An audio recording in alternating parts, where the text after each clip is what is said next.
Welcome back everyone. Today we're diving into what might just be the wildest, most aggressive, and frankly the most exciting car ever to wear a Cupra badge. This is the Cupra VZ, and in many ways, it represents the absolute peak of what this young, performance-focused brand can do. Marketed as one of the fastest and most extreme Cupras ever built, the VZ isn't just about straight-line speed. It's about attitude, technology, sharp design, and that uniquely European blend of everyday usability with genuine performance punch. Now, before we get into the numbers, let's talk about what VZ actually means. It stands for Veloz, which translates to fast in Spanish. And trust me, this thing lives up to that name. The Cupra VZ takes everything we've seen from the standard performance models and turns the dial all the way up. Whether you're looking at the Leon VZ, Formentor VZ, or even the limited-run Extreme variants, the formula is clear: more power, sharper handling, and a more focused driving experience. Let's start with the heart of the beast. Under the bonnet, the most extreme Cupra VZ models are powered by a 2.0-litre turbocharged 4-cylinder petrol engine producing up to 333 PS in the latest versions available in Europe. That's serious power for a compact performance car. In the United Kingdom, that puts it right in the territory of cars like the Volkswagen Golf R and the Audi S3, but the Cupra does things with a slightly different flavor.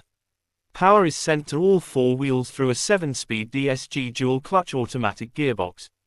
The 4-drive all-wheel drive system ensures that all that power actually makes it to the road without turning into a smoke show.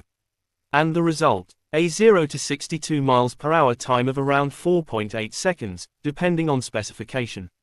That's hot hatch and performance SUV territory.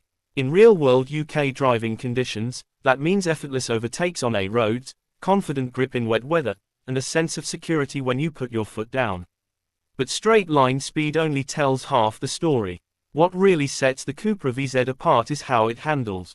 The chassis has been tuned to feel sharper and more responsive than its more mainstream cousins. Adaptive dampers come as standard or optional depending on trim, allowing you to switch between comfort and a much firmer, more aggressive setting. In comfort mode, it's perfectly usable for daily commutes, even over Britain's less-than-perfect road surfaces. Switch it into Cupra mode, and the whole car tightens up. The steering becomes heavier, the throttle response sharpens, and the exhaust note grows noticeably more purposeful. Speaking of the exhaust, the VZ has a proper soundtrack. It's not over the top or artificial, but there's a deep, raspy growl when you push it hard. On upshifts, especially in the sportier modes, you'll hear a satisfying crack from the rear.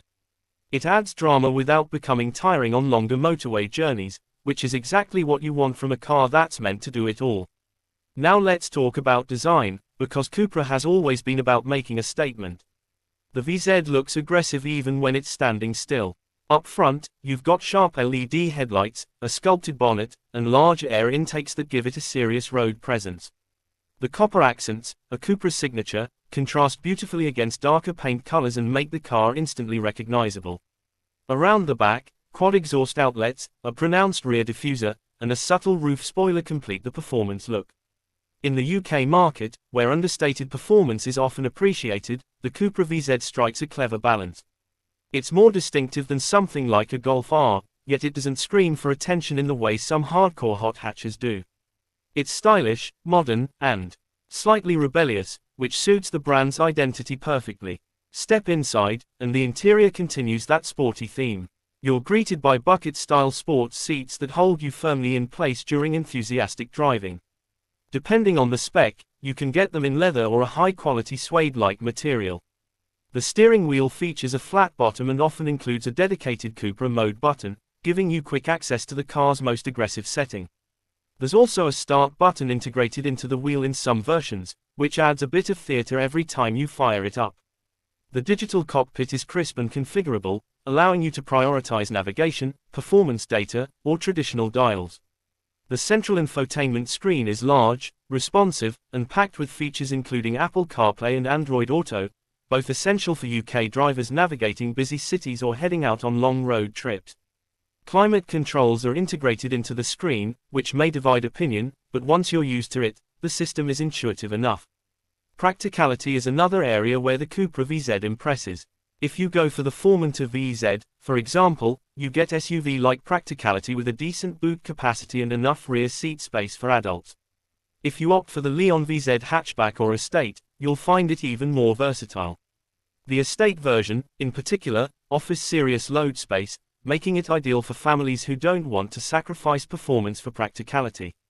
Fuel economy, of course, isn't the main priority here, but the 2.0-litre turbo engine is relatively efficient when driven sensibly. On a steady motorway cruise in the UK, you could see figures in the mid-30s miles per gallon, which is respectable given the performance on offer. Around town, expect that number to drop, especially if you enjoy the turbo's boost. Safety and driver assistance features are comprehensive. You get adaptive cruise control, lane assist, autonomous emergency braking, and blind spot monitoring in many trims. This ensures that while the Cupra VZ can be a thrilling performance machine, it's also a safe and sensible choice for everyday life. One of the most impressive aspects of the Cupra VZ is how well it bridges two worlds. On the one hand, it's genuinely quick and capable enough to put a smile on the face of any driving enthusiast. On the other, it's refined and comfortable enough to be used as a daily driver in the UK, whether that's commuting into London, cruising up the M6, or tackling winding B roads in the countryside. And let's talk about those B roads, because that's where this car really shines. The combination of all-wheel drive, sharp steering, and a well-balanced chassis means you can carry serious pace through corners with confidence. There's minimal body roll, strong grip from the tires, and impressive braking performance. The VZ feels planted and composed, even when you're pushing hard. Pricing in the UK places the Cupra VZ competitively within the performance hatchback and compact SUV segment. It's not cheap, but when you compare the level of equipment, power, and style to rivals from more premium German brands, it starts to look like strong value for money. You're getting performance that rivals cars costing significantly more, wrapped in a design that stands out from the crowd. Ultimately, the Cupra VZ represents the bold direction that Cupra as a brand is taking. It's youthful, performance-driven, and unafraid to challenge established players. In a market increasingly dominated by electrification and efficiency, the VZ still manages to deliver an old-school turbocharged thrill while incorporating modern tech and safety. So, is this truly the fastest and most exciting Cupra in the world? In many respects, yes. It combines raw pace with everyday usability in a way that few cars manage. It's fast enough to thrill, practical enough to live with, and stylish enough to turn heads wherever you go. If you're in the UK and you're looking for something that sits between a sensible family car and a full-blown performance machine, the Cupra VZ deserves a serious look. It's proof that you don't have to sacrifice practicality for excitement. And in a world where many performance cars are becoming heavier and more complicated, the Cupra VZ keeps things focused on what really matters, driving enjoyment. Thanks for watching, and if you enjoyed this deep dive into the fastest Cupra around, make sure you like, subscribe, and let me know in the comments whether you choose this over its German rivals. See you in the next one.